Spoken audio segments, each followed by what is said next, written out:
Okay, first fish we have is a starfish. So, how do we draw a starfish? Now, what I always think of a starfish is they go ahead and they lay on these rocks, in the ocean. So I go ahead and put in something that looks kind of like this, just to give it that kind of rocky feeling. I know it's a little, you know, even and stuff like that, but if I saw a starfish, I feel like he'd just be like laying, bleh, like just up on the rocks, looking up at the sky. Okay, so how do we go about that?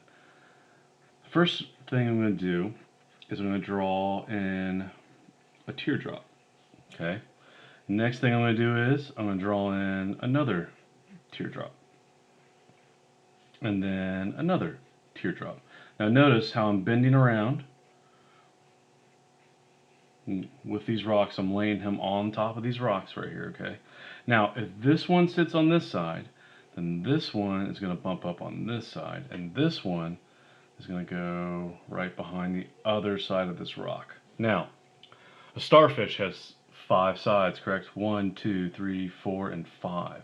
Now, this might be hard to see until I erase this, okay? So let's go ahead and erase this because starfish are not invisible. Now, what is amazing about starfish is that if you were to actually cut off one of his tentacles accidentally, they would regrow another starfish.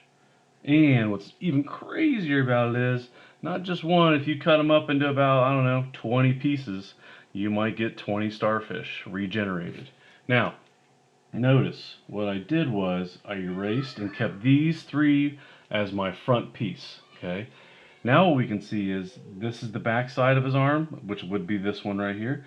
This one right here is the backside leg, and now you have all 5 spots showing of the starfish. And if we wanted to make him really goofy looking, we can go ahead and put in an eyeball right here and an eyeball right there, and they just kind of like laying there. Ta-da! Starfish just chilling out on the rocks.